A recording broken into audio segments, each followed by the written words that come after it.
said on your shirt. Are we on? Wow, we're on a little bit more earlier than I expected. We're actually a few minutes late. If you just joined us, my name is Barry Link. I'm the editor of the Vancouver Courier. And with me here tonight are two of our columnists, Alan Garr and Michael Geller. Welcome to both of you. We'll just jump right into this evening. My first question, is it apology accepted? It seems to be, you know. I mean, I actually ran into a guy who said he voted for Gregor Robertson because of the apology, which kind of surprised me because it was such a set piece that was thrown in a couple of days ago in the last debate. But it wasn't just thrown in because it was tested very carefully through focus groups. Yeah, that's right. And so they knew that it was a deliberate strategy. No, absolutely, but it didn't quite fit in, is what I meant. It was like, I don't want to talk about that. Let's talk about this, you know? I think it was Gregor was a bit uncomfortable delivering it. Yes, that's right. But at the time, I thought it was an effective strategy. And I must say, MPA, I think, has shown a little bit better than many people thought, but not as well as they thought they would. And I think I just came from the MPA headquarters, and obviously there's a lot of disappointment there. I think that what I was interested in originally when this whole thing started wasn't whether or not LaPointe would win. Initially, none of us thought he would. But my question was, does he have coattails to bring other people across the line? And it's proven that he has. I mean, he's got a few people on council, one more at least. And also Park Board is going to be, is it not dominated now by? Except that I'm not sure that that's because of his coattails. I mean, my understanding from the Park Board is a lot of that was just a very high level of dissatisfaction. Oh yes, of course. With the old Vision Park Board. I agree. And plus the 4 Vision incumbents have not run again. That's right. That's right. So there's only So there's only one incumbent running. Exactly. So they're lacking name recognition on the Vision side. Yeah. They had a very young crew replacing them. Well, I'm surprised Brent Granby didn't do better, given his long-standing activist credentials in the West End. But is he in now, or it keeps moving around a bit? It does. Is Granby not in on the Park Board? I don't think we can assume that the standings we have right now are the final standings. Yeah. Because you know what? One thing we don't know is where are the polls that are being counted. So we don't know which part of town. We don't know. That's right. Has the west side of Vancouver been counted? Because usually they're bigger polls, so they take longer. Is this all east side stuff? Is that why Mina Wong is getting as many votes as she has? So right. We don't really know. I agree with you. Yeah. It looks like Catherine Evans in Park Board for Vision is the top vote getter so far. And then, of course, John Kupar and Casey Crawford. And then the Greens, Stuart McKinnon and Michael Weaver. Park Board. To say I'm delighted to see Stuart McKinnon come back on Park Board. He's somebody who we disagree on most things, but I think he's one of the most decent, dedicated, caring people, and I think he'll be a great addition. He speaks his mind. So some people who don't agree with him find him a pain in the neck, but he does speak his mind, which is good. I think it'll be very good. The Park Board will be a far more independent, decent Park Board, and one that the City Council can't quite dictate as much as people believe they did in this past term. That's right. And the whales will be free to. The whales will be able to mate together. Yeah, right. Hooray. Depending on a lawsuit or two, of course, yeah. Or a paternity suit. True enough, yes.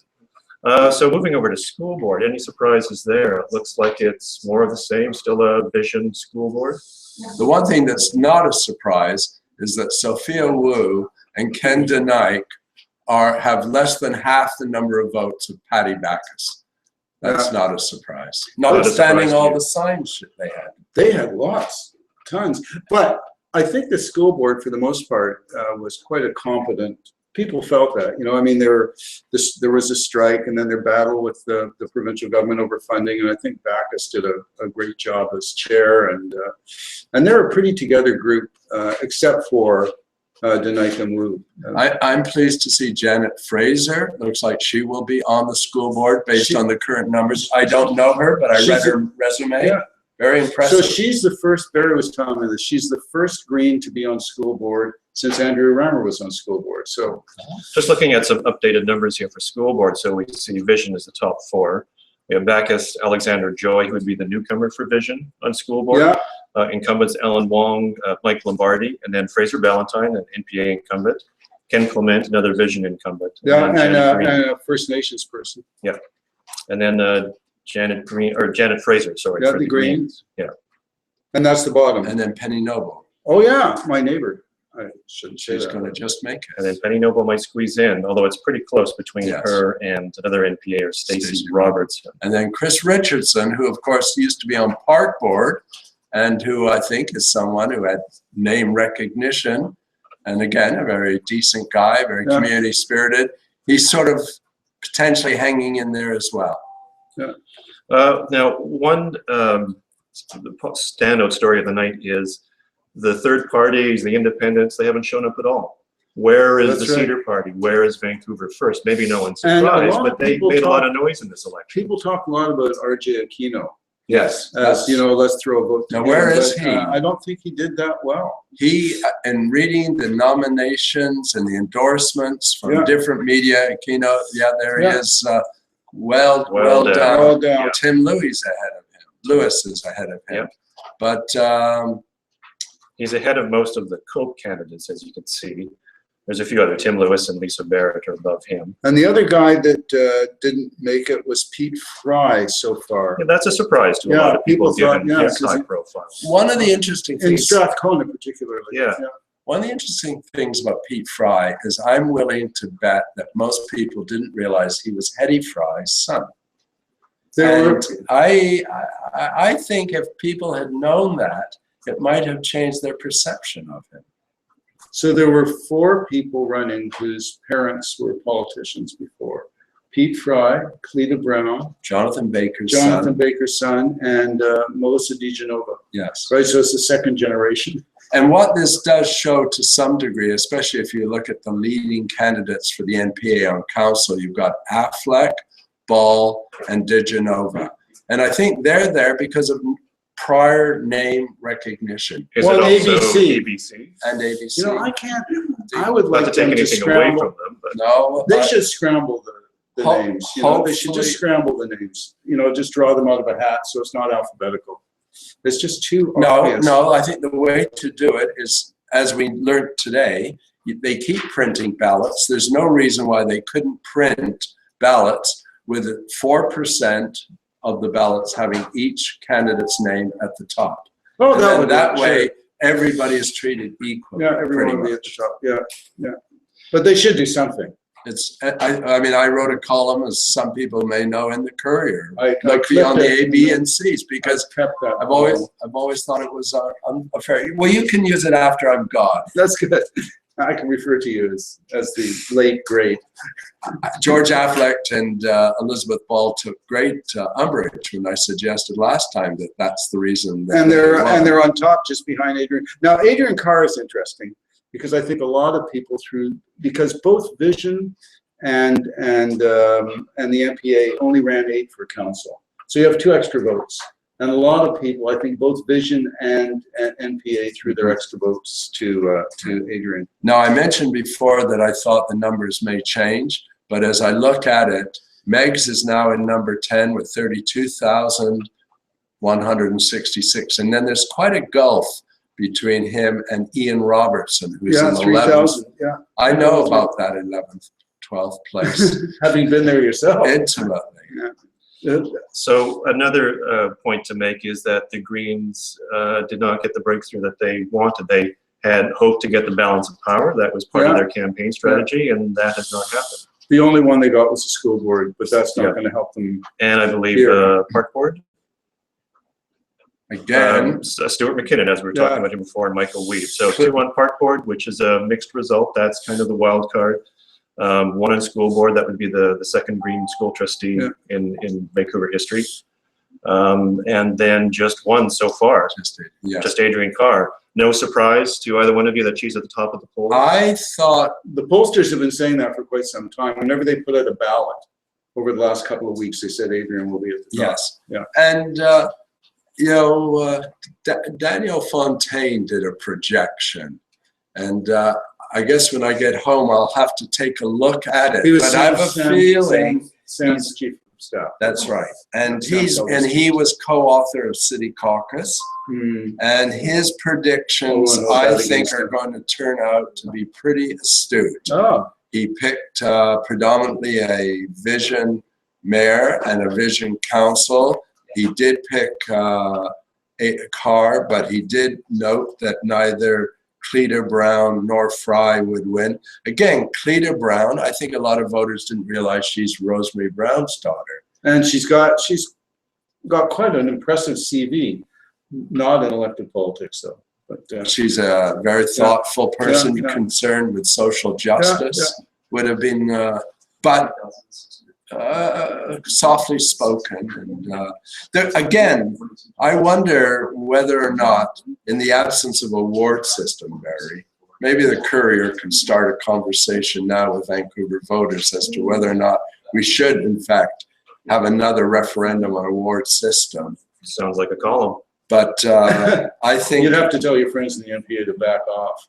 I think the people who were involved last time fighting to keep the old system are not around. Some of them are at the provincial government level, Sam Sullivan, of course. But I talked to Tom Berger about this on Monday night. You may remember he was involved in trying to come up with a strategy. Unless we have to rethink how we're going to run these ballots. Well, the other thing that we have to rethink is, do we really want to continue running $5 million election campaigns? Exactly. Money has spoken once again. The two most expensive campaigns Yeah, have gotten the yeah, lion's share that's of the right. seats, with the Greens being, a distant third. And I'm willing to suggest, Barry, that if those other parties that did a good job, if they'd have had $2 million at their disposal, if they could have had billboards on the Burrard Street Bridge and so forth, and the ads, that does make a difference. Mm-hmm. So one question then as to what might make a difference in the next 4 years is we pretty much have the same council, at least so far. We still have more votes that are being counted. Looks like Gregor Robertson will be mayor again, obviously, and likely a vision-dominated council. So given that the mayor apologized, given that they were worried they were going to lose their majority, there's been an awful lot of protests in the past term, an awful lot of fuss raised by various neighborhood groups. Will the next 4 years be any different in the way Vision runs the city? I think so. Why? Because I do believe that the conversation during the course of this campaign, which led to the apology, did make its mark. I think that people did call out Vision and gave them a bit of a scare. And if the pollsters were right, and it really was at one point a 4-point spread, that was before the apology. And I think you asked the question quite rightly, Barry, at the beginning of this conversation, how significant was the apology? I think it was significant.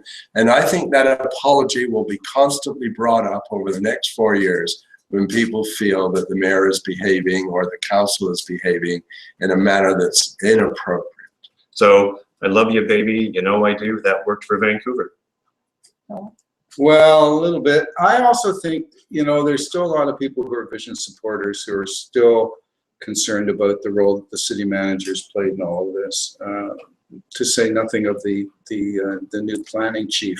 But she really, was implementing their agenda in a way that a lot of people found difficult to swallow. Gregor looks like a wonderfully pleasant fellow, but he's got a couple of trigger men. Mike McGee, as chief of staff, is a tough guy, and Penny Ballum, who's also a pretty hard-nosed person. And I think it was between the two of them and his hirings that really caused them grief. And I wonder, Penny's put in her 6 years. Maybe they want to move on there. I don't know, but a lot of people within Vision still realize that is a source of difficulty, that whole style. One of the things that didn't come up during the campaign is just what the mood is like within City Hall. And as Alan says, I think it's brutal. There's a lot of respect for Penny Ballum. Those people who know her, she's an exceptionally clever woman. Mm-hmm. But she micromanages things to the point that I think a lot of the staff who had done a very good job over the years just couldn't put up with her and have left. Now you could say, well, they were senior and they were getting on, but I know them and many of them just couldn't take it. There's a number of people that she's brought in, and frankly, they're not strong people. I mean, the new head of the Housing Corporation or Housing Authority is a very nice man, but he's not the sort of person who's going to take charge of housing issues in the city. And I do think that I made the tweet today, and it'll cost me dearly, but I said the people that I, and I think many others would like not to see in City Hall are not on the ballot. And indeed, Penny Ballum is one of them. Yeah. So we'll see if they move on from her. You could argue that people like that, the tough-minded people, the very smart people, are also part of the reason for Vision's success. They have dominated the city for 2 terms, and they won again, despite all this rancor, despite all this protest. They won. But maybe what we need to do now is it's a 4-year term. Let's try and get rid of this toxic environment at City Hall. Let's start to have some better conversations on, is it realistic to take those viaducts down? Let's try and bring a little bit more thoughtfulness and fiscal responsibility and a little bit less ideology into some of these discussions. And I hope that will happen. In terms of densification, personally, I think many of the things that Vision's been trying to do are absolutely right. And indeed, I hope Andrea Reimer will reconsider her statement that we won't have towers near the transit station at Broadway and Commercial, because that's a silly thing to say. There should be towers there. The issue with them, though, was the manner in which they were brought in, which I think was the community just felt was. Yeah, I mean, I agree. I think a lot of the things that Vision intends to do are good. It's the manner in which they're implemented. You know, I asked Gregor recently about bike lanes and the lack of consultation there, and he said, well, we ran on those. That was our mandate. All we did was implement them. Well, that's true, but the manner in which they were implemented just shocked people. You know, you don't have a debate one night and the workers are out the next morning. Hornby. Right, that's exactly what happened. And you don't talk about how they're temporary when they're actually putting in, you know, these big blocks of cement and will be quite permanent. So I think they have to still change that. And I agree with you, that's apology. So what did you apologize for? Just the same old thing. So that'll come back. So Michael and I will make sure it comes back. You'll be here running columns all throughout that whole period as we watch what should be an interesting next 4 years in the city. Yeah, it will be an interesting, and it'll be Gregor's last term, because just traditionally. Okay, so I'll make a prediction. Yeah. I'm going to predict that he will not see out his term. He'll run federally somewhere? I question whether or not, given if his personal situation remains the same as a single person, maybe a divorced person.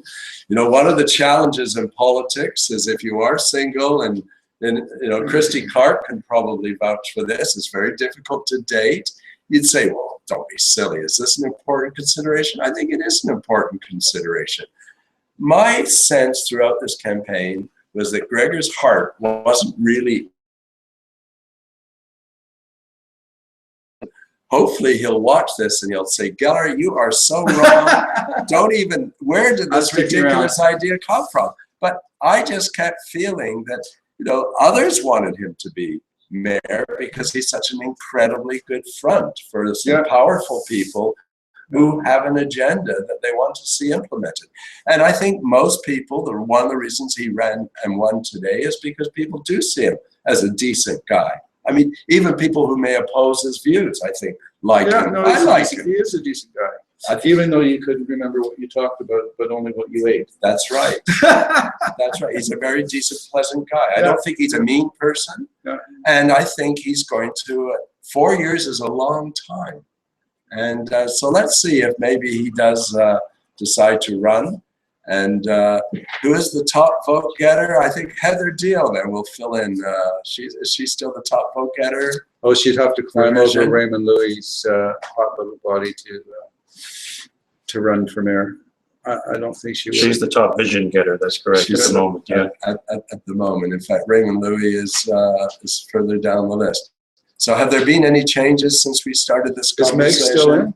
Meg's is still there, yes. There's a 10% spread between Meg's and number 11 Robertson. So, and Gregor, if he serves out his term, will be the longest serving in terms of consecutive years of any mayor in the history of the city.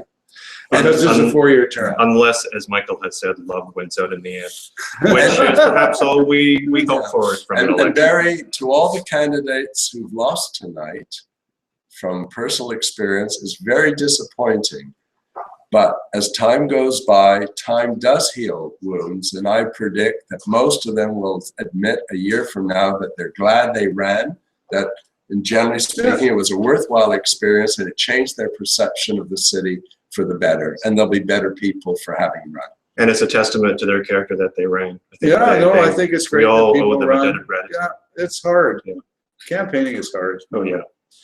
Well, let's end it there. Thanks very much for watching or staying with us tonight as we've been analyzing the results of the Vancouver civic election. You've been watching us from the Courier newsroom. I'm Barry Link, I'm the editor, and with me have been Michael Geller and Alan Garr. Thanks for watching. Good night. Good night.